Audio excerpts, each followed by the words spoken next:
ഇത് മഞ്ഞപ്പുറ മാസ് മോട്ടോഴ്സിനായിരുന്നു. നമ്മുടെ hero Honda passion plus വണ്ടി നമ്മളത് വർക്കിന് കയറ്റിയിട്ടുണ്ട്. അത് കംപ്ലയിൻറ്റ്സ് പറഞ്ഞാൽ ഒരു രാവിലത്തെ ഒരു മിസ്സിങ്, പിന്നെ അതുപോലെ ഈ ബ്രേക്ക് ഇൻഡിക്കേറ്റർ ഇടുമ്പോൾ ഹെഡ്ലൈറ്റ് ഒരു ഡിമ്മായി പോകുന്നത് കംപ്ലയിൻറ്റ് വേണ്ടിയിട്ടുണ്ടായിരുന്നു. പിന്നെ സൈഡ് സ്റ്റാൻഡ് അവിടെ പൊട്ടിപ്പോയിട്ടുണ്ട്, അതിൻ്റെ വെൽഡിങ് ആ ചേസിൻ്റെ ഭാഗം പൊട്ടിപ്പോയിട്ടുണ്ട്, അതൊക്കെയാണ് കംപ്ലയിൻറ്റ്. നമ്മൾ അതിൻ്റെ ആ ചേസിൻ്റെ ഭാഗമൊക്കെ ഒന്ന് അയച്ച് വെൽഡ് ചെയ്തിട്ടുണ്ട് കേട്ടോ. ഈ ഭാഗം ചേസ് നല്ല രീതിയിൽ പൊട്ടലുണ്ടായിരുന്നു. അപ്പോൾ ചേസ് അടിഭാഗം ഈ മേൽഭാഗം ഫുള്ളായിട്ടൊന്ന് വെൽഡ് ചെയ്തിട്ട് നമ്മളിപ്പോൾ പെയിൻറ്റ് ടച്ച് ചെയ്ത് വെച്ചിരിക്കുകയാണ്. അപ്പോൾ അത് വെൽഡ് ചെയ്തിട്ട് ക്ലിയർ ആക്കിയിട്ടുണ്ട്. പിന്നെ അതിൻ്റെ ഒരു മിസ്സിങ്ങിൻ്റെ കംപ്ലയിൻറ്റ് പറഞ്ഞത്, മിസ്സിങ് കംപ്ലയിൻറ്റ് കാണിക്കുന്നത് കാർബറേറ്ററിൻ്റെ പ്രശ്നമാണ്.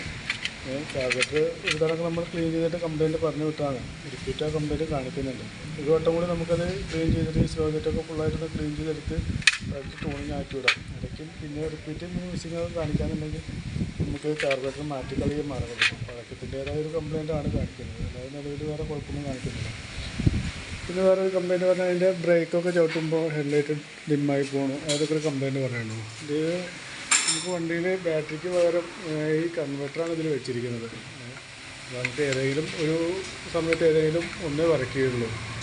ഇൻഡിക്കേറ്റർ ഇടുമ്പോൾ ഹോണിന് സൗണ്ട് കുറവായിരിക്കും, ഹോൺ അടിച്ചുകൊണ്ടിരിക്കുമ്പോൾ ഇൻഡിക്കേറ്ററിന് വെട്ടം കുറവായിരിക്കും. അതുപോലെ ബ്രേക്ക് ചേർത്ത് ഹെഡ്ലൈറ്റ് കഴിഞ്ഞാൽ ഏതെങ്കിലും ഒരു സമയത്ത് ഒന്ന് കറക്റ്റായിട്ട് വർക്ക് ചെയ്യുള്ളൂ, അതാണ്. അല്ലാതെ ഒരു കംപ്ലയിൻ്റ് ഒന്നും അല്ല, കൺവെർട്ടറിലാണ് എല്ലാം വർക്ക് ചെയ്തുകൊണ്ടിരിക്കുന്നത്, അതിൻ്റെ ഒരു പ്രശ്നമാണ്. അല്ലാതെ വേറെ കംപ്ലയിൻ്റ് ഒന്നും ഇല്ല കേട്ടോ. ഓക്കെ, ഞാനിപ്പോൾ നിലവിൽ വരുന്ന വർക്കിൻ്റെ ഒരു എസ്റ്റിമേറ്റ് കൂടി പറയാം. മറ്റേ ചേസ് വെൽഡിങ്, അതുപോലെ കാർബറേറ്റർ ക്ലീനിങ് എല്ലാം നോക്കിയിട്ടുള്ളൊരു എസ്റ്റിമേറ്റ് പറയാം. നോക്കിയിട്ടൊന്ന് റിപ്ലൈ ചെയ്താൽ മതി. ഓക്കെ, ഇത് മഞ്ഞപ്പുറ മാസ് മോട്ടോഴ്സ് എന്നായിരുന്നു. നമ്മുടെ വണ്ടിയുടെ ആ എഞ്ചിൻ്റെ സൈഡിൽ നിന്ന് ഒരു ഓയിൽ ലീക്കിൻ്റെ ഒരു കംപ്ലയിൻറ്റ് പറഞ്ഞിരുന്നില്ല. അപ്പോൾ അതും കൂടി ഒന്ന് ചെക്ക് ചെയ്യേണ്ടതാണല്ലോ, അതും കൂടി ചെക്ക് ചെയ്യാൻ വേണ്ടി നമ്മൾ അയച്ചിരുന്നു.